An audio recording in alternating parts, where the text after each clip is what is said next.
Welcome to this episode of Threading Thoughts, where we talk about public policy, gig economy, and women's rights.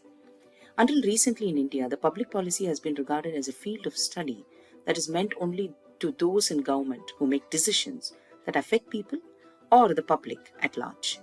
Right from gig economy workers to corporate functioning, an urgent need is to cause the furthering of policy understanding and engagement amongst ordinary citizens. The focus of public policy studies has been on different social and political problems which have multiple facets and ramifications that require insights from almost all the social science disciplines. However, policies that have positive consequences benefiting a larger number of people need not necessarily be the right ones if they violate fundamental rights of other individuals as guaranteed in the Constitution of India. Public policy, much too important to be left to policymakers alone, needs an informed public in order to guarantee that public policies genuinely serve public interest. Bhuvana is the co-founder and director of Thrias, a knowledge-driven public purpose enterprise. She is the lead author of the State of Discrimination report that identifies and analyzes legally sanctioned sex discrimination across states. She has 16 plus years experience in public policy research and has worked extensively alongside government and civil society partners on creating an enabling environment for enterprises, regulatory simplification, and reforming welfare programs. She is a former director of research at the Center for Civil Society, one of India's leading think tanks. She led the thinking and execution of multiple high visibility research publications, including 100 Laws for Repeal, Doing Business in Delhi, Anatomy of K-12 Governance, Playbook for Reforming Indian Agriculture, and Regulation for New Realities. She has published several opinion articles on domestic policy in leading pink papers. In her roles with the British Governor's Department for International Development and MIT's Poverty Action Lab, she has worked with state governments of Odisha, Madhya Pradesh, and Punjab. Bhuvana is member of the GAME Ease of Doing Business Task Force that works to transform the operating environment for small enterprises in select states. Prior to returning to India in 2010, Bhuvana worked in development consulting with Deloitte's Emerging Markets Group, now Cardno Emerging Markets, and the United Nations. Bhuvana graduated with a bachelor's in economics from St. Xavier's in Bombay and a master's from the Fletcher School of Law and Diplomacy at Tufts University, where she specialized in developmental economics. Welcome to this episode of Threading Thoughts. I am so excited to have Bhuvana with us, and a multifaceted personality with different diverse interests, but somehow tying all these different topics together to give a very cohesive argument picture and a discussion. And we are so happy that you joined us, and I'm really glad. So thank you so much, Bhuvana. My pleasure, Mridula. Thank you for having me. It's always nice to connect with new people. Out of nowhere, we connected and had such a great conversation. So I'm looking forward to this discussion. Absolutely wonderful. So Bhuvana, let me sort of jump in directly into a few thoughts or questions that we had, and I think it's broadly based on some of the work that you've been doing as well. So the percentage of women in the workforce has decreased steadily in the last few years. COVID, of course, has not helped at all. And all this promise of work from home or the flexibility that comes with it seems to be distant promises at best. So, how are the laws skewed against a fair work environment? I mean, we're looking at a general environment or a support system, but we also are looking at laws that are set sort of not in stone, but perhaps in paper. And what are your thoughts about that? Sure. Thank you. So recently, this is a packed question, right? Like women in the workforce, there are so many things that are going on, and so many good people working on all of the different elements that are affecting this. The big question is, India's women are not enthusiastically in the workforce, right? I'm not sure that declining is the right word, but it's not commensurate with the size proportion, right, as well as if you look at men in the workforce, right? So something is definitely going on, and it appears that it isn't correcting. So there is clearly deeper set of malaise that are going on. So there are explanations on the supply side. Women are burdened with housework, or the culture is not allowing for it, or that the family income dynamics are such that because enough money is coming in to run the family, women are not required to in that sense. That being said, it doesn't pass the smell test to me, at least, that such a diverse country with so many shades, and yet you're finding this standard pattern. Like something is also, Off, right? Yeah. off. Something is off, right? And one of the areas that we at Trayas, when we started to think about women, so we're a women-founded organization, and a bulk of our team is also those who recognize themselves as women, and so and so it was natural for us to pick up the question of sort of sex insofar as our discussions go, or our areas of investigation go. And one thing that we had noticed as part of our work on labor laws is that the laws seem to treat women differently than men. And this sort of bothers us just in principle, right? So we said, oh, well, maybe it's just one-off. Why don't we do a systematic investigation into this question? Right? So then we narrowed our research question. We said, women job seekers or female job seekers, how does the law treat them, at least insofar as choosing to enter the workforce goes? So we're not talking about all the ways in which you could enhance their participation or provide additional benefits. We're not looking at any of those things. We're just saying at entry, assuming men and women, well, purportedly are equal, does the law treat them differently? And what are all the laws across India's states? And so then broadly, we started to catalog and say, can we rank states in the extent to which they discriminate against women? And I'm really proud of our sort of first report on this, right? State of discrimination report, where we count and catalog every single instance of legally sanctioned discrimination against women entering the job force, right? So every labor law or rules across states, notifications, orders, in some cases, not just limiting ourselves to labor laws in that sense, but other laws also. Correct. For example, excise laws, for example, public decency related laws, and so on and so forth, right? And what we find is there is a pattern. And the pattern is that there are 4 things that the state does that may hinder an employer's ability to enthusiastically welcome women into the job force, right? Or for that matter, affects the number of jobs that are then easily available to women, right? And these are the ability of women to work in the night shift or to work at night hours. The second is to work in jobs that are deemed hazardous, jobs that are deemed arduous, and in jobs that are deemed morally objectionable or morally inappropriate, right? And we find that this is true across the board, across all of the states. And it happens in different ways, right? It happens either there are blanket restrictions, nothing doing, not allowed at all. Or it happens by saying, well, we recognize, for example, in the IT industry, that there is a round-the-clock operation, right, and we recognize how important this is to the sector. So we'll carve out a little exception for you, right? And that exception will begin by saying, you come to us, we'll give you a permission. So case by case by case by case permission. Or then some other states will have matured a little bit more and then said, well, does it make sense for 100 companies for us to be doing all this paperwork, just this simple thing?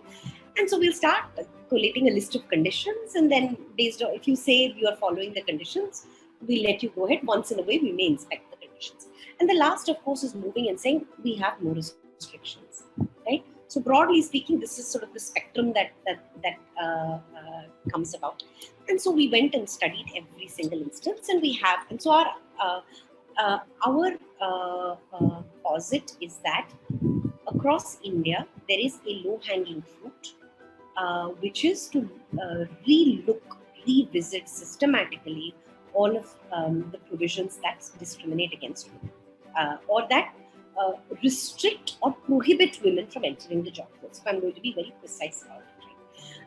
And my sense is there are 2 things. One is the instrumentalist reason. Why would you block 50% of your population, 51%, I think? Why would you do that? It makes no sense to sort of create that kind of self-goal for yourself, right? irrespective of whether women choose to go into the workforce or not. True. Why would you block them from exercising that choice, right? Why would you block employers from treating them equally in some sense with their male counterparts? The second is on principle, which is that the Constitution seems to say that, hey, there is equality. The women have gone to courts time and time again and protested these restrictions. Courts have taken 50-50. Sometimes they've understood the problem, but they've also been sort of reluctant in some ways to step into the domain of the legislature, of the executive, and say nothing doing. This is absolutely no, right? And principally, it seems to us that something is not right about this. Why would we cage women en masse? So I think that's broadly our take on women in the workforce. We think there are things that we can do very quickly, and we must do it as a matter of sort of urgency. How much of a change will that bring to workforce? It's hard to say because there are so many things going on. At the very least, we can at least say that on principle, we've presented women with an equal entry point. We've not erected entry barriers. But this is very pertinent. When you say entry barriers, honestly speaking, I think the problem lies elsewhere. So, for example, when you're looking at safety of women, it's almost as if the women, have to be held responsible for their safety. Somebody has to come and take care of them. But the environment is not safe enough for the woman to enter. So, the problem lies somewhere else. But the solution seems to be in restricting women getting into that environment. Seems a little topsy-turvy, but because the women are not creating that environment of being unsafe for themselves, right? Exactly, right? I mean, think about how absurd it would be to say that by and large, most of the sexual assaults, which is the thing that we're most scared about, right, on women, are perpetrated by men. Now, wouldn't the answer be, let's not allow men to work in the night? It seems to me that that's the logical thing, right? Like, let's put them in barricades, because women are not out there creating troubles for themselves. Exactly. I mean, they are not attacking others, and so it seems to be so topsy-turvy in the solution that is being presented. Rather than fix the actual issue, we are targeting the symptoms. But also that the other part of it is that how long will you continue this for, right?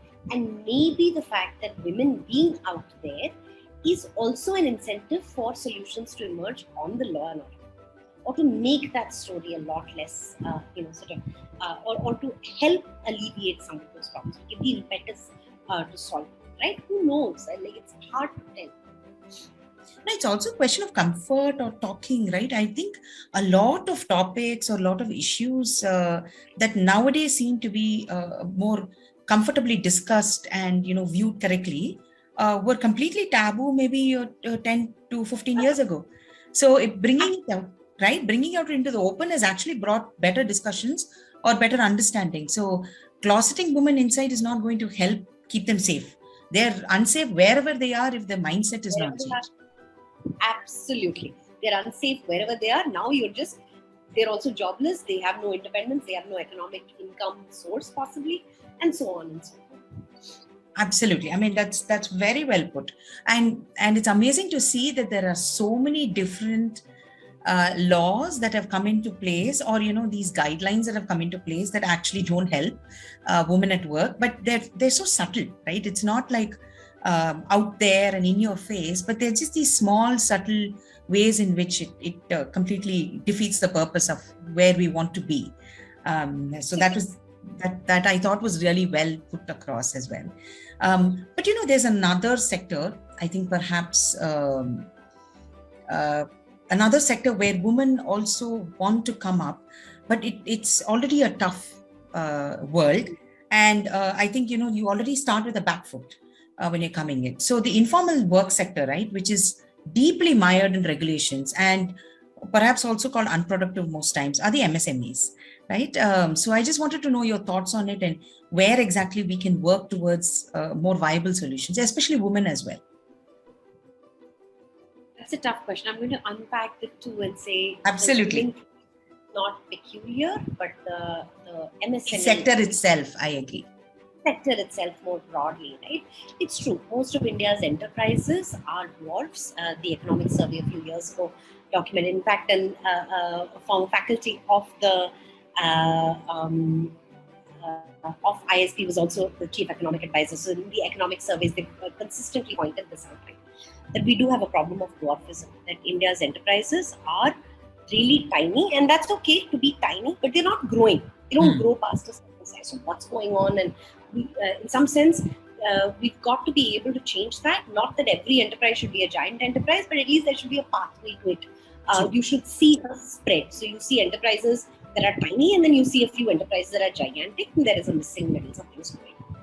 I don't think of these enterprises as being unproductive. I think of them as being low productivity, which is basically that they could be doing far better and earning much better returns, and perhaps improving the quality of the products and services that they are trying to offer, and doing better by their workforce, and so on and so forth, right?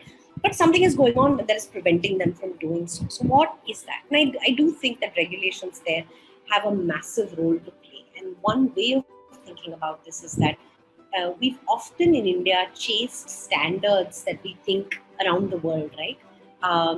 So we think best practice, global best practice. We think that's a great idea. It's actually a terrible idea for us. We're a sort of tiny, piddly economy. We're massively poor. You have to have context appropriate standards. Sure, it may seem to us that why should some we want to have X type of rain harvesting, or Y type of setback areas for a building, or these kind of fire safety protocols, or we may want to give 6-month maternity leave for women, and so on and so on, crash facilities. We've got to think a little bit. Can a small enterprise ever fulfill these myriad conditions? If not, then who are we fooling? The point of this, right? The guy is just going to either cheat and get the certification, but he's going to get it by cheating. He's not going to be able. Forget about him being evil. Think about it from the point of view of being able to do. Today, I co-run a small enterprise, right? Can I do it? Can I bring in, is it possible for me today to offer maternity benefits of 6 months? No. I'm a 12-person workforce. I cannot afford 6 months of salary of somebody fallow. And I know that sounds harsh and cruel and horrible, but at the same time, just think in an empathetic way. Is that even possible? Correct. So all you're doing is encouraging me to cheat, right? And on top of it, think about the government. Do we have the ability to monitor creches everywhere? Do we have the ability to monitor drinking water facilities or all of these are nice to have. I'm not denying those at all. I'm just saying to you that putting it in regulation is a self-goal. You have got to have context-appropriate standards for this country, for different parts of this country, given our poverty level, given our income per capita and our state capacity, right?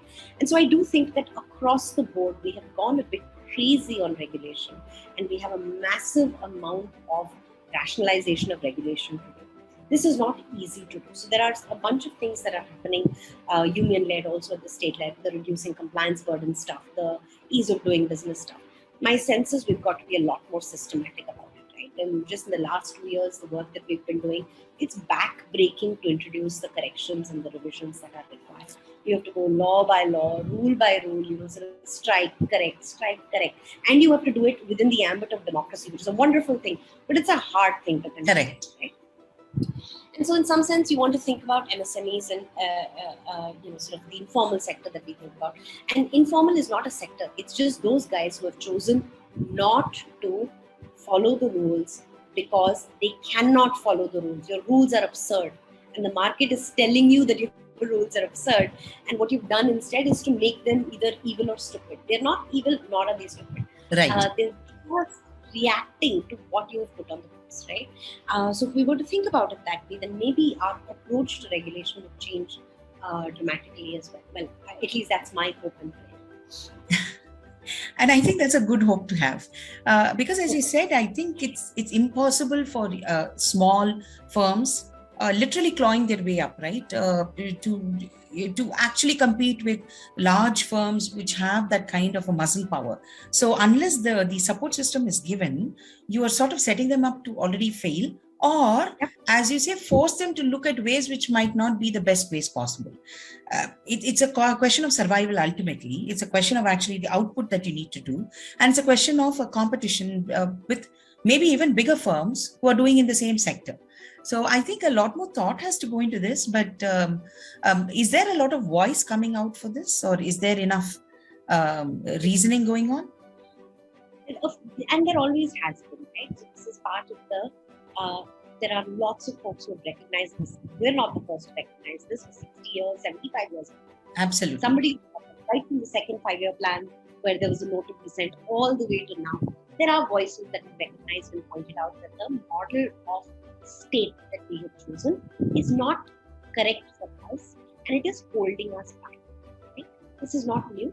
That being said, I do think in the last 8-10 years, there has been a bigger momentum, both at the central level and the state level, to make a change. And there are several folks who are trying to help in different ways make those corrections. I do think that one of the challenges is that we think this can be corrected by a stroke of a pen. And that, I think, is a mistake. There are no low-hanging fruit. I remember using the term low-hanging fruit in the state of discrimination. It's relative. What I mean is there is an obvious minimum that you can correct it. To go through 150 laws across 23 different states and make those corrections is a 5-year story or a 10-year story. Absolutely. Conservatively speaking, right? Because it is democratic. You've got to take consultation, back, forth. There will be somebody who will have a different point of view, consider this, and so on and so on, right? And there is a legislator, there is an executive, there are courts. So it's not I don't think it is. I think it's neither feasible to have that as a goalpost, nor is it desirable in some ways. Right? You do it incrementally, you do it slowly, you follow process, and build for the long term. I mean, you've mentioned that it's already been there in 5-year plan. So obviously, this is such a long-term thinking that's going on. And it has not been there in 5-year plans. There have been, from the second 5-year plan onwards, there have been dissents. Correct. That this is not the right way to do things. Right. So challenging it. So at least there have been a lot of, I think, voices and thoughts about this for quite a while, right? For quite a few years. And obviously this is like we're looking at the long road. And if only we had this one magic wand that changed things, but that doesn't happen because I also think circumstances and the MSMEs and the environment, economic or otherwise, also change year on year or, a couple of years. So we're looking at such a lot of moving parts. So I think there's a lot more, thoughts that have to go into it. That's absolutely wonderful. But there is another thing during, say, it has been there for quite a while, but I think COVID sort of put the focus on a few. One is, of course, the woman that we were talking about, but also the gig economy, right? So from a present day context, gig economy has grown quite exponentially. And it has grown, maybe it was in the background, but I think it really was brought to the foreground, during these 2 years. So, but one thing that I'm also thinking is what are we really missing in the conversation, right? Like, lifestyle requirements, labor laws, new ideas of how quickly you can deliver comes in. And then there are this cacophony of voices saying that this works, this doesn't work. What are your thoughts on that? Very broad question. Instinct on many of these things is to ask. There are several parts to it. Right? One is a society kind of challenge. What kind of society do you want to build based on voluntary, consensual interactions between human beings? Right? It's not clear to me. I don't have a clear answer on gig economy being right, wrong. I take advantage of it every single day. In some ways, I'm able to function the way I am because of that, absolutely. Coming from there, right? That being said, it also irks me that some of the things that we've done before were losing it as a society. Right? For example, the ability to buy vegetables, to be able to suss out different produce, right? It's a very silly thing. But the gig economy, not just the gig economy, but this at-home convenience-based story, does alter those kinds of things as a society. Right. Now, that's the bug. Now, voluntarily, I'm welcome to say no. I'm still going to go to the mandi and suss out my produce and build my relationships with all of my local vendors and learn how to do these things. That's the voluntarism part. And I will poo-poo and, put my nose up at all of those who choose not to do it. Right? That's when it comes to law and regulation, I have a very much more conservative approach. I think in general, we should not interfere with the voluntary consent actions of individuals, because there are signals that are going on that we don't even understand, and it is not possible for one government to be able to evaluate those mirror signals that are being used. So we should be very careful whenever we want to exercise coercion on individuals, right? And all law and regulation is coercion. It is fundamentally saying that you can or not do these things. Otherwise, Big Brother will do X, Y, Z, right? Irrespective of how closely it is tied to your personal life, right? So you may think, I want X to happen for all gig economy workers, but you should not use you should be very reluctant to wield the coercive power of state to achieve that aim, right? At least that's my founding, the way that I wired my POV. Right. On the, what do you do with the gig economy? I'll take one example, right? The 10-minute delivery story that's going. Is that a good idea? Is that a bad idea? Like you and I also talked about it. Yes, the 10-minute deliveries. Yeah, and now there is a lot of furor over ban it, don't ban it, what is going on. The government needs to step in and so on. And my sense is, again, we should be very careful before we ask for government to step in. Because one is, we don't even know what this is. This is so new. This is so full story, in my view, has not even emerged yet. Second is, let's try and also think through what is the problems that it is helping address for different individuals. We may not even be able to identify all of these. Markets do a much better job of being able to anticipate needs and then respond to those needs. Right. Separately, we have also got to think through what is the problem that is bothering us, right? Like, what is it that is we think needs to be solved? And I can see one specific thing that is a problem to be solved, which is really the question of road safety. Correct. If people are zipping around so quickly, they are more likely than not to hurt themselves in some ways. Now, this hurt themselves part of it, the risk of sounding horribly cruel. If you have opted into it, then I'm slightly less worried about it than I am about the hurting someone else who did not part in that choice making, correct?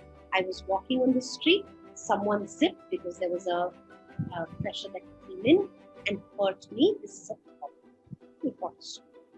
But there again, we want to think a little bit more carefully about what's going on here. Why are pedestrians getting hurt? Why are vehicles colliding with each other? What is happening on our road safety store, right? Are signals not working? Do we not have capacity to be able to monitor and enforce breaking of speed limits? Ostensibly, there is a breaking of speed, traffic rules in that sense. Correct.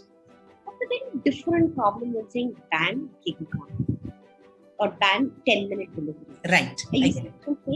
You want to figure out what's the root cause that you want to solve, or what's the problem that you want to solve. And that problem isn't limited to 10-minute deliveries. It is a broader based. Something is going on with our ability to manage local traffic and safety for pedestrians, smaller vehicles, in smaller roads, and traffic management. It's a local government issue. Why are you not able to? What's going on at the local government, right? And so instead of a nationwide massive cut down on this one symptom that you are able to see, the symptom has only become so exacerbated because there is an underlying story. Absolutely, right? Because the infrastructure is missing, right? Correct. The infrastructure, something is wrong with the way local infrastructure management, road safety is being carried out, and that certainly requires a careful look. How do we solve for it? If you look at that problem, then you will know what needs to happen in those kinds of things. There are several things. Road quality is poor, for example. right? Why is road quality poor? We don't know how to do public procurement of services, Absolutely. right? So we don't know how to award contracts. There is no transparency around the story. We don't even the government capability to be able to evaluate contracts, so on and so forth. There is a problem of staff, sort of just staffing. The number of cops that you have on the street to be able to police, for example, or use of technology, or the conflict between staff and technology, right? So if you think about banks and you and I are of that generation. I talk to my young team and they don't have memory of many of these things, right? Banking in the 80s and the 90s when computerization was going to be introduced. Do you remember the conflict between banking staff and computerization? Absolutely. Yeah. Right? So there's a conflict between technology and current staff. There is also this new emergent sort of demands from the market that are being solved as we go. So there's all of this stuff that's happening, and you want to think very carefully and very rationally about this. And in some sense, I think one of the biggest things that we have to remember, whether gig economy or other things, is that the first, in some sense, rule of public policy is do no harm. You think you may be able to improve things dramatically from today by doing X or Y, but really you may be harming drastically. The second, I think, rule is you need to be dispassionate. At the risk of sounding evil and cruel and so on, you have to be dispassionate. True. It is not about the interest of one group and one thing that you are able to see. It's about several moving parts at one group. So that dispassionate element is really important. I know I've given you a long-winded response to how to think about that problem, perhaps. No, not at all. And the reason why I gave it in such a large bucket is also to pick your brains on multiple aspects of it, right? So that makes sense to see, okay, here are the different aspects that we can look at and pick something out of it.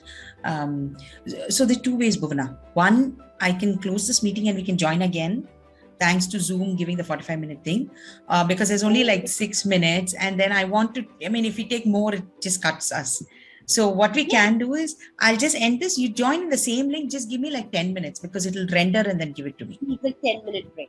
Yes. No problem. Sounds good. And we'll join exactly the same way right here. Okay? Sounds good. Thanks so much. Here is something that I wanted to ask. So we've been specifically talking about different topics and I've been picking your brains and giving you as wide a circle as possible. But, generally speaking, what are some of the broader lessons you have imbibed in the last few years of working in public policy? So many lessons, right? But big picture, I feel there are a few headlines that I think are valuable to talk about. The first is there is a,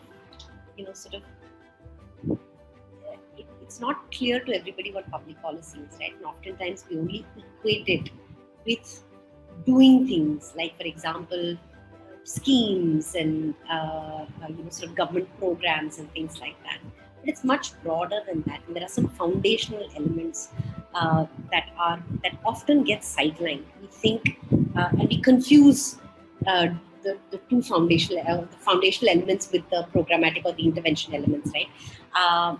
And law and regulation are sort of the pillar of public policy in some sense. It's the first thing that you do.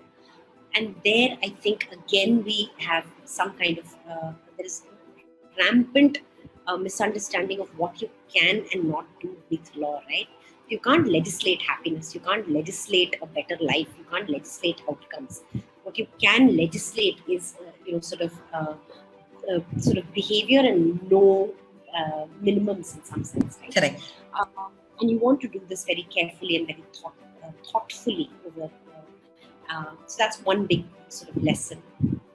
The second big lesson is, and this borrows from something I learned a few years ago. I think it was Dr. Pritchett, but I could be wrong about it. And he says that for a policy to be viable, it's got to be three things. It's got to be technically correct, it's got to be administratively feasible, and it's got to be politically sellable, right? And oftentimes we think of one or the other, but not all three. I, for example, struggle with the politically sellable part, right? So my brain is not wired that way, or I haven't learned quite to think that way. And I think that's very, very critical. That being said, particularly for those who are working on public policy from the outside, I think it's really important to emphasize on the technically correct and the administratively feasible part as the first part. Like there's a sequence, right? Correct. There are three of them. And then once you've made that choice, then to convert it into what are the ways to be able to politically sell this? So what are the ways to politician proof this and so on? So that we can give our political leaders the ability to make the right decisions, right?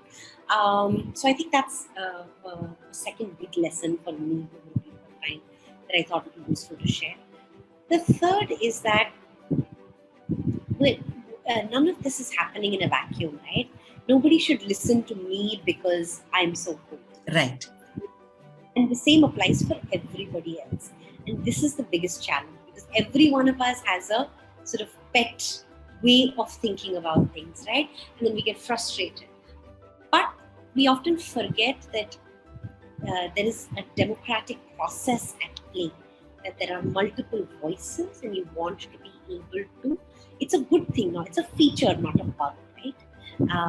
And it's hard and it's frustrating because it'll take 10 years for one thing to get done, which may have seemed like a no-brainer.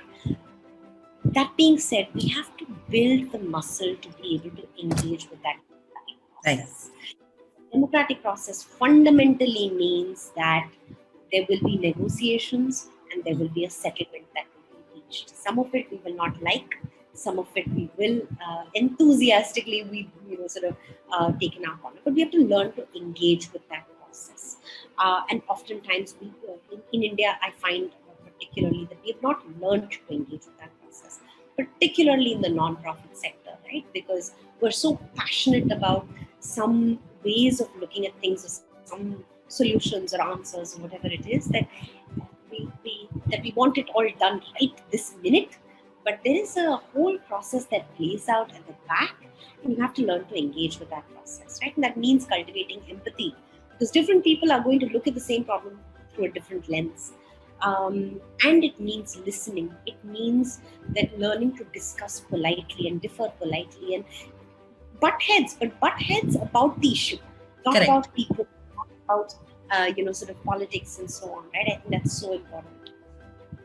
And the last, I think, big lesson for me is that not so much lesson, but submission, if you will. Everything that the state does is coercion, and we have to wield that. I've said that before in the podcast. We have to wield it with great humility and with great trepidation, because when it goes wrong, it goes horribly wrong. Horribly wrong. And it goes wrong more often than it goes right. I think that's the second part that we tend to forget, right? So and related to that is, the more the coercion can also be exercised at different levels, right? That your coercion can be exercised at the level of local government, can be exercised at a semi or a coalition of local governments, right, or at the national level. And the higher you go, the more you should be nervous about exercising, right? Because it's about coercion on 1.4 billion people, which you should be very, very scared about, because so I think it's not about centralization, it's about subsidiarity. And that subsidiarity principle, embedding it in everything that we do on public policy, I think is very, very critical. It's very hard to do within the confines of the Constitution, within the confines of the democratic process, within the back and forth and the different things that people are trying to solve for. It's very hard. It's not trivial. That being said, I think it's also, we should make it a non-negotiable. So I think that's my 4 big submissions to you. Fantastic. It really is important to, have more conversations. I think conversations yes, and discussions, rather than, arguments or putting only one person as, speaking their mind. There are just so many different facets that we never look at or we never hear about, only because, it requires multiple points of view. So, and each one's experience colors how they would like to approach a particular topic, exactly, or an issue. So, and in some ways, Mridula, everybody is trying to, optimize their life, and everybody is playing against their own constraints. And more often than not, we agree on the ends that we want. Right. We may just disagree on the means. And now there is where you negotiate for. So I feel like giving people the chance, their diagnosis may not be entirely correct, but what they're telling you in terms of symptoms also help you learn, right? Absolutely. And that's how you build the right set of answers, if you will. And really that was wonderful. But thank you for patiently sitting through so many questions and things that are thrown at you, because I think discussions and dialogues are very important. In the sense, conversations are very important.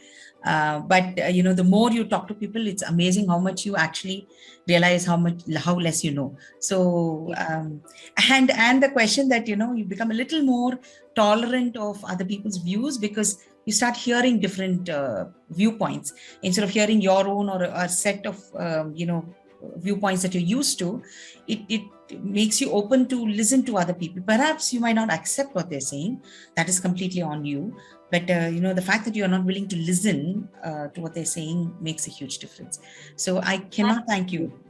I seriously cannot thank you enough to having joined us today. You are a busy woman, but I know this is critical for us, as we would like to, interact with you and learn more. So thank you so much, Bhuvana. Thank you, Mridula. And I hope we can talk again soon.